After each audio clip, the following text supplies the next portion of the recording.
Have you ever been stuck in an I'm right, you're wrong conversation?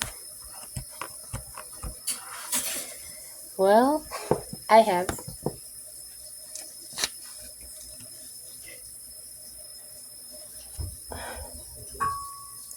What causes some individuals to have a I'm right, you're wrong mindset?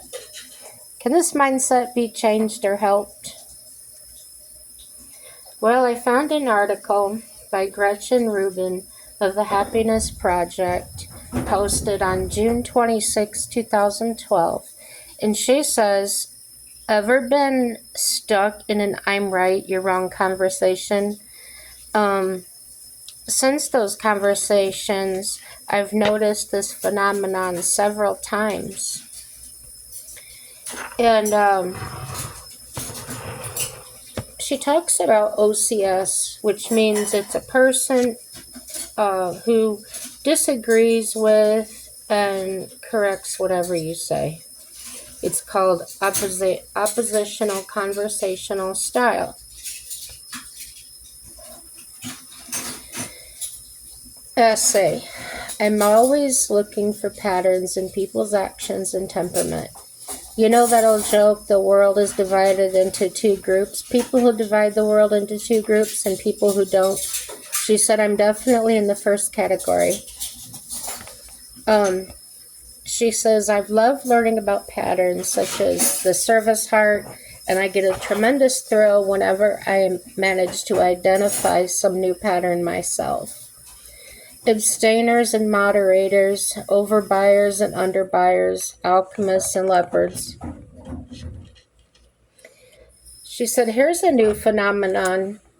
I've tentatively identified oppositional conversation style. A person with oppositional conversational style, I'm just going to call it OCS, is a person who in conversation disagrees with and corrects whatever you say. He or she may do this in a friendly way or a belligerent way, but this person frames remarks in opposition to whatever you venture. And she says, I noticed this for the first time in a conversation with a guy a few months ago. We were talking about social media, and before long I realized that whatever I'd say, he'd disagree with me. If I said X is important, he'd say, no, actually Y is important, for 2 hours. And I could tell that if I said Y is important, he would have argued for X. I saw this style again in a chat with friend's wife who, no matter what casual remark I made, would disagree. That sounds fun, I observed. No, not at all, she answered. That must have been really difficult, I said. No, for someone like me, it's no problem, she answered, etc. Since those conversations, I've noticed this phenomenon several times. And here are my questions about oppositional conversational style. Have you ever noticed this too, or am I making this up? If OCS is real, is it a strategy that particular people use consistently? Or is there something about me or about that particular conversation that induced these people to use it? Along those lines, is OCS a way to try to assert dominance by correction? That's how it feels. And also, do people use OCS recognize the style of engagement in themselves? Do they see a pattern in their behavior that's different from that of most other people? Do they have any idea how tiresome it can be? I'll tell you guys, my first husband was like that. Drove me bonkers. Try to communicate with someone like that is very challenging. I felt in his case he was doing it to make himself feel over me somehow, because he would always say that I was so smart or intelligent. So he would look up big words and obscure words to use in a sentence to try and trip me up or something. I don't know. It was strange. So in the case of the first example, my interlocutor Yeah, I can't pronounce these dumb words. I can say them in my head, but I can't say them out loud. Interlocutor used OCS in a very warm, engaging way. Perhaps for him, it's a tactic to drive the conversation forward and to keep it interesting. This kind of debate did indeed throw up a lot of interesting insights and information, but I must admit it was wearing. In the second example, the contradictory responses felt like a challenge. I described OCS to my husband and asked if he knew what I was talking about. He did. So, in answer to number one above, there's at least one person, and he warned me, watch out, don't start thinking about this and then start to do it yourself. I had to laugh because he knows me very well. I have a strong tendency towards belligerence, for instance. It's one reason I basically quit drinking and could easily fall into OCS. I just hope I didn't exhibit OCS already, which is quite possible. She's funny. But I do recognize that to be on the receiving end of the OCS conversation, to have someone keep telling you that you're wrong over and over is not pleasant. It's wearing at best and often highly annoying. Even in the case of my first example, when the OCS had a fun, friendly spirit, it took a lot of self-command for me to stay calm and undefensive. Many points could have been made in a less let me set you straight way. And in the second example, I felt patronized. Here I was trying to make pleasant conversation, and she kept contradicting me. It was all I could do not to roll my eyes and retort, fine, whatever. Actually, I don't care if you had fun or not. So now I'm not arguing that everyone should agree all the time. Nope. I love a debate, and I was trained as a lawyer, which definitely made me more comfortable, perhaps too comfortable with confrontation. But it's not much fun when every single statement in a casual conversation is met with, nope, you're wrong, I'm right. Skillful conversationalists can explore disagreements and make points in ways that feel constructive and positive rather than combative or corrective. And from now on, when I encounter OCS inclined people, I'm going to ask them about it. I'm so curious to know their view of their own style. What do you think? Do you recognize it in other people or in yourself? Also, Jamie and Matthew Roach, brothers who are friends of mine from college, started a very fun site called Bo.it. If you're visually inclined, you'll love it. Would you like a signed personalized book plate for your copy of The Happiness Project or for your friend? Or if you have the ebook or the audiobook, would you like a signed personalized signature card? Just let me know here and I'll send them off free, of course. And this was on Psychology Today. So that's where you can look her up. Gretchen Rubin, spelled Rubin. Yeah, pretty interesting.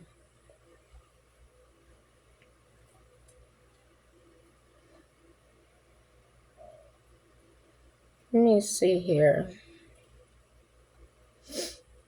See if I can find another funny example. I thought of this because I was just looking up these people on The View, and I noticed that some of these psychiatric things might apply to them.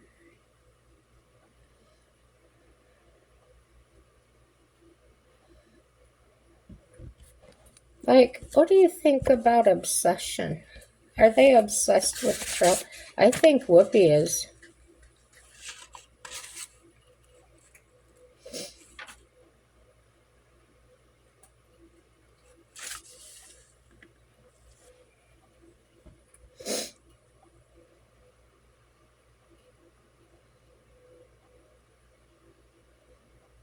I don't know.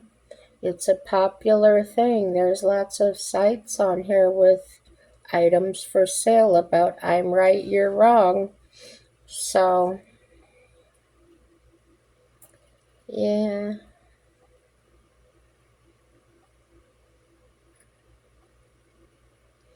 Psychology obsession with a person. Could that be her? Let's see what it says.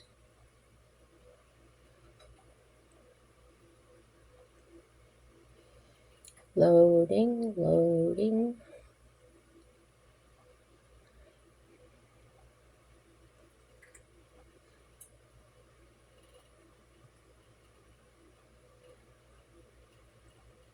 Oh my gosh, this looks funny.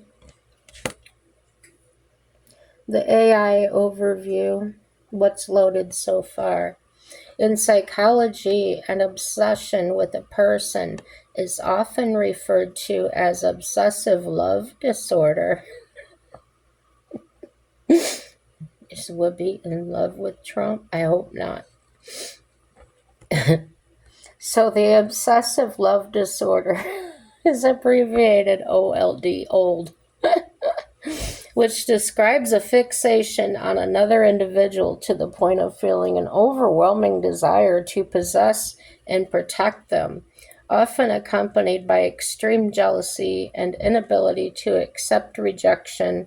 While not a formally recognized diagnosis, it can manifest behaviors like intrusive thoughts, constant fantasies about the person, and excess attempts to be near them. I don't think those things apply.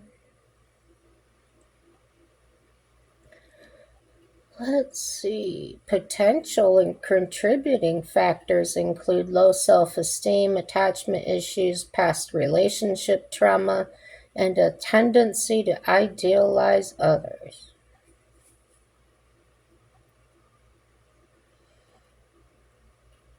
Nope, don't think that one applies. What about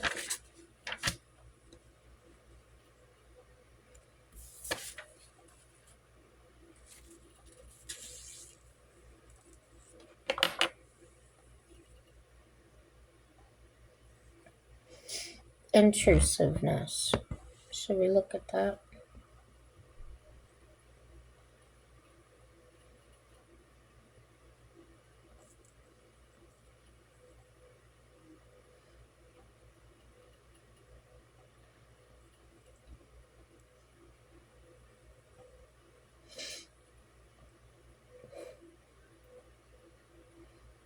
This is me having fun. Tension breaker.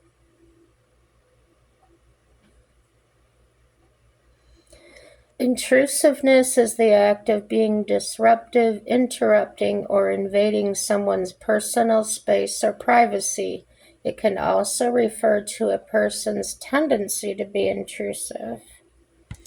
Examples of the intrusive behavior: asking personal questions, nosy questions, poking someone in the ribs, hovering over someone, monitoring a partner's actions, violating a partner's privacy. Nah. What else could it be?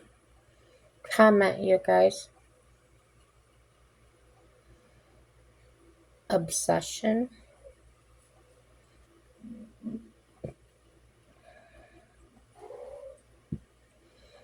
Obsession is a generic word, but as we looked up, it doesn't fit.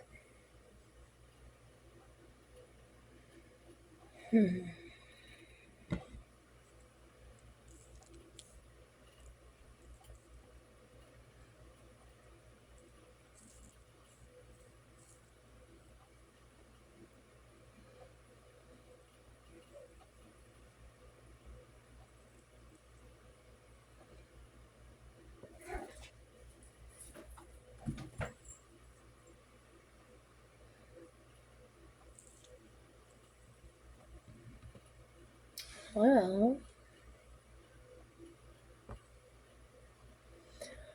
talk down someone.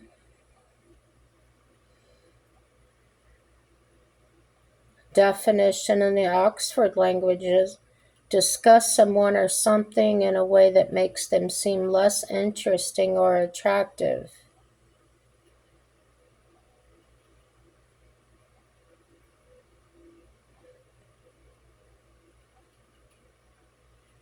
What is it called when you try to talk someone down? Belittle, denigrate, derogate, minimize, cause to seem lesser or inferior. Verb, speaking in condescending manner as if to a child.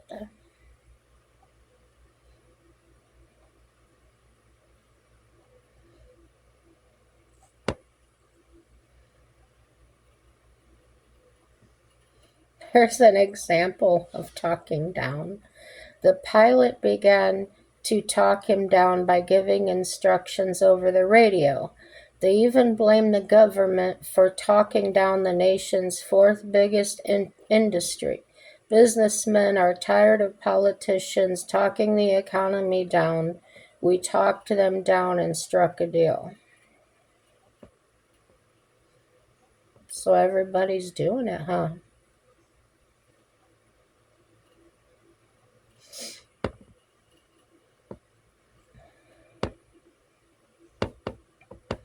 Try putting it in a different way.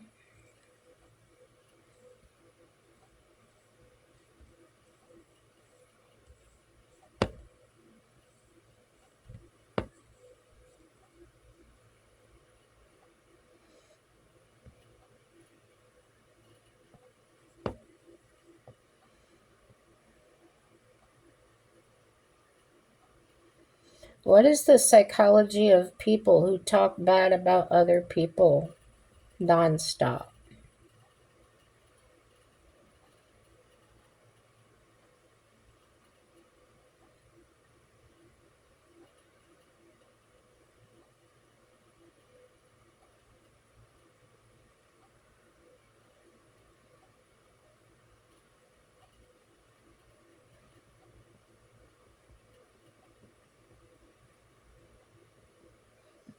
Positive thinking helps with stress management and can even improve your health. Practice overcoming negative talk with examples. Mm-mm-mm.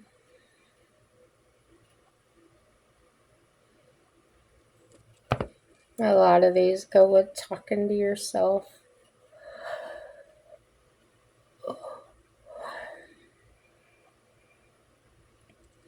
Dumb stuff.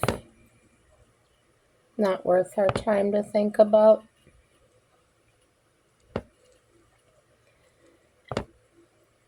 I was trying to find somebody funny.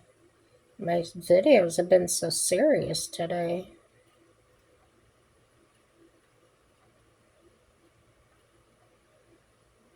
Hmm.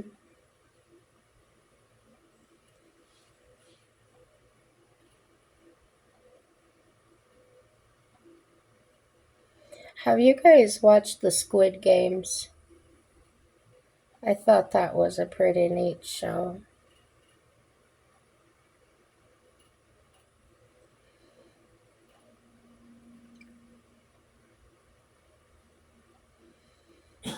Well, 6 days ago on Game Rant, they said, will Squid Game Season 3 explore the origins of the competition? By Aya Sharma. It says Netflix gave a solid foundation to makers around the world to showcase their talent.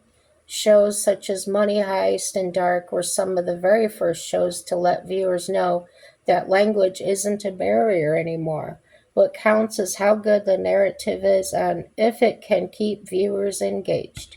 In 2021, the streaming platform defied all expectations with Squid Game, a Korean thriller drama that explored several profound themes. As a whole, the series primarily focuses on a man named So Ging Ho. Oh my gosh, I said that wrong. So Gi Hun, played by Lee Jung Jae, who enters a competition named Squid Game to win money. Initially, he and other players thought it would be easy for them to survive the games. However, things turned upside down when the eliminated players were killed on the spot. Metaphorically, guys, they weren't really killed. The first edition of the series broke several viewership records for the streamer, becoming the streaming platform's most watched series of all time. In December 2024, the series returned for Season 2 and gave viewers another enthralling edition, while Season 2 expanded on Sung's mission to take down the game's organizers. It also opened up about the frontman and how he became part of such an evil game. Although viewers learned about the backstories of key players, one of the biggest mysteries that remains is how the deadly games began in the first place. That's already confirmed that Season 3 will serve as the final season for Squid Game. So it would be quite fitting if audiences got to know about how and why these games began.